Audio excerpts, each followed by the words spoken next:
Welcome to Something to Talk About. Hi, welcome to Something to Talk About. My name is Taco, and it's one of them Saturday morning videos for you, and it's going to be a small one. You guys know how long this video is. I don't, but I think it's going to be a rather quick one, and I'm okay with that. Mandon Moore got way past me earlier this week, aka a minute ago when I just filmed it, and that ended up being 40 minutes, and I'm too tired for that. So yeah, let's get into it. Parmen Crane, Parmen the Purple. Let's talk about. And yeah, so if you don't know what's going on here, pause this, read this. Definitely spoilers for the books and for the show. So yeah, Parmen the Purple, we got a rainbow guard, and not a lot. This video was actually hard for me to film because there was no information. I had to find the one sentence we get on him each time, and yeah, ended up finding some stuff. So yeah, Parmen the Purple. Parmen Crane, also known as Parmen the Purple, is a knight of House Crane. He is named to King Renly the First Baratheon's Rainbow Guard. He wears purple plums on his surcoat, which is weird because I don't know why he would have plums, because the Cranes don't have plums. That's a plum thing. Maynard Plum, right? It is unknown how Parmen is related to the unknown head of the house. Yeah, I said a lot of nothing there. But yeah, we don't know how he's related to the head of House Crane, but we do know that he's called Sir Parmen Crane and not Lord Parmen Crane. So yeah, definitely not Lord of the house, right? So House Crane. House Crane of Red Lake is a noble house from Red Lake in the Reach. It is one of the principal houses sworn to House Tyrell. According to legend, the house is founded by Rose of Red Lake, who is a daughter of Garth Greenhand. So like I've said in a lot of shorts and a lot of other videos, when you come to the house or Reach houses, you're either a descendant of a Garth the Greenhand, or you're a Three Sage King house. And there you go. This is one of them, Garth the Greenhand's houses. It is rumored that some female members of House Crane are able to skin change into cranes. That's cool. The Crane Castle, Red Lake, is located on lake of the same name. Red Lake and the Cranes joined the Kingdom of the Reach through pacts of friendship and mutual defense of King Garth the Third Gardner, Lancel the Fourth Lannister, and the King of the Rock, and Sir Wilbert Osgrey, Marshal of the North March, slew each other at Red Lake when Lancel invaded the Reach. So, yeah, that's when they became members of the house. All right, let's go. So, the Rainbow Guard. So, at the start of the War of the Five Kings in 298 AC, Renly Baratheon declared himself Lord of the Seven Kingdoms after the death of his brother, King Robert. To reflect his status, King Renly creates the Rainbow Guard, his own version of the King's Guard. Sir Loras Tyrell, Renly's lover, is the first appointee and the Lord Commander. Except for the Lord Commander, each member are given a color of the rainbow. The members include Robar the Red, who I've covered, by the way, Bryce, Karen, Emmon Coy, who I've covered, by the way, Gyre Morgan, who I haven't yet, and our boy Parmen here, and lastly, Brianna Tarth, who I will never cover. So yeah, looks like I still got to cover Bryce, Karen, and Gyre Morgan. Maybe I will. Who knows? Parmen is part of King Renly Baratheon's army encamped beneath Bitterbridge, and a member of the Rainbow Guard, which we already said. Lady Catelyn Stark comes to see Renly before the battle at Storm's End with his brother. So almost everything's going to be about this one scene. So yeah, before the battle of Storm's End with his brother, Stannis Baratheon. So before I get to this scene, I'm going to place where this is. So she visits them at Bitterbridge. That's not what this is. And then they do the parlay outside of Storm's End with each other. Maybe it wasn't outside of Storm's End with Renly, and yeah, I'm combining the one with Sir Courtney Penrose later. But yeah, does it the parlay, maybe it is actually outside of Storm's End, doesn't matter, with Stannis and the peach and that thing that Moon Man, go watch his videos, he's always talking about, right? That peach and yeah, Renly and Stannis and everything. So this is right before that battle. So the battle's about to go down right here, and this is when, like, the first time we see Parmen Crane that I could find. I'm pretty sure it is. So yeah, each of the members are given a, oh wow, ooh, I'm way different. God, I'm still tired, guys. Sorry. So she sees Renly's green pavilion made up by the shivering silken walls seem to glow, transforming the great tent into a magical castle alive with emerald light.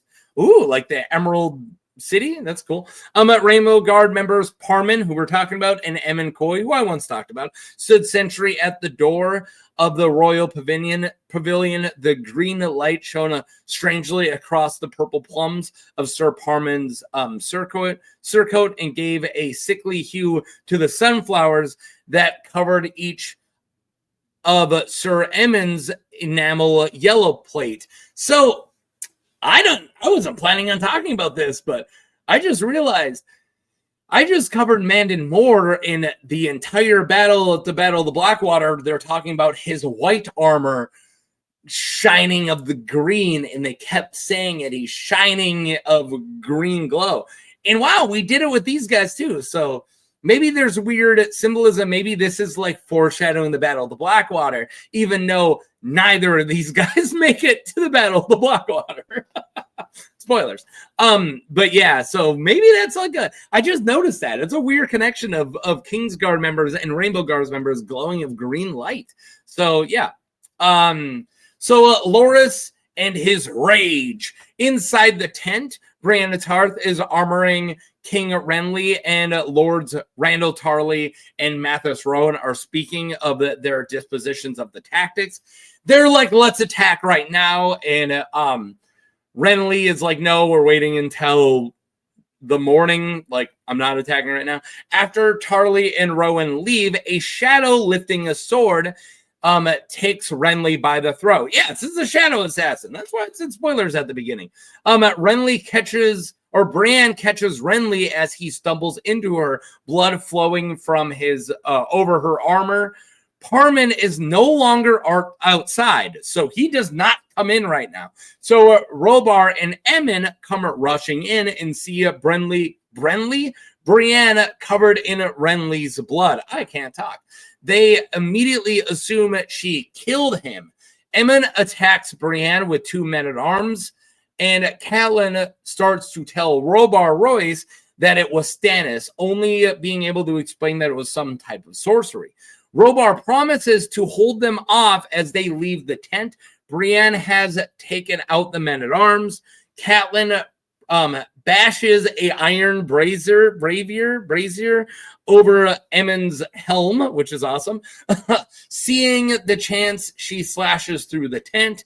Renly tells, or Catelyn, wow, why do I want to call everybody Renly? Catelyn tells her to follow her slowly so they don't raise suspicions.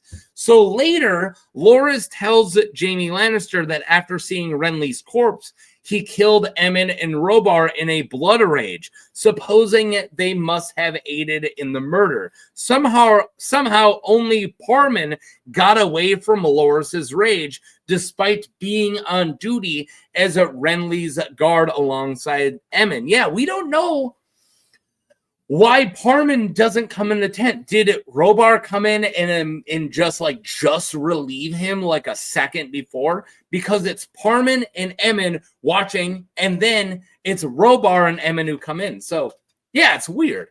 It's weird. We're almost done. Captive. Whoa, that happened fast. After Renly's death, Parmen defects to Renly's brother Stannis Baratheon. After Stannis parlays with Courtney Penrose, we learn Stannis sent Parmen and Aaron Florent, the younger brother to Queen Selyse, to retrieve the better part of Renly's army, made up of foot soldiers encamped at Bitterbridge. Yeah, so he's like, you two, go and get that army over there. But there has been no word since, so, something happened. In Storm of Sword Appendix, we learn that Parmen and Aaron are imprisoned at Highgarden after being captured by Sir Loras. So that's the only reason we know that they were captured is from the appendix, which is crazy. I thought that it was stated somewhere in the books, but it isn't. So yeah, that's it. He's not dead. I'm not playing in Poochie's. He's captive at Highgarden. So yeah, let's look at what we got. So he's a pretty small character. When I added him to the list, I really thought there would be more to cover.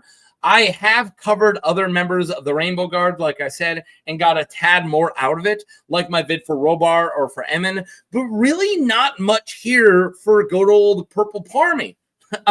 Searching online, I could all I could find was a Reddit post by a deleted user asking what role Parmen would have in the future.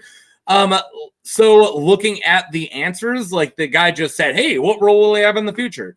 So looking at the answers, a guy named Lore Too Fat, great name, thinks that he might escape and join Aegon, as in fake Aegon's Kingsguard, but then said like likely never hear from him again. So like maybe he's gonna go join like Aegon's Kingsguard, but likely he won't. He'll just stay in prison. The rest say like nothing, and then Pickled Tato said he is clearly Azura High, and I see nothing wrong with that theory. No notes. So yeah, Parmen Crane is Azura High. You heard it here first, or there if you somehow saw that Reddit post. All right, thank you guys for watching. I promise you, this is going to be a short one. Boom, got in, got out. Go watch Man and More, way bigger video earlier this week. So yeah. Thank you guys for watching. What do you think of Parmen? Will he have any part later on? And yeah, the lighting kind of made my purple. I want to wear purple, but it kind of looks blue. It's purple. It's a Vikings jersey. All right. Peace.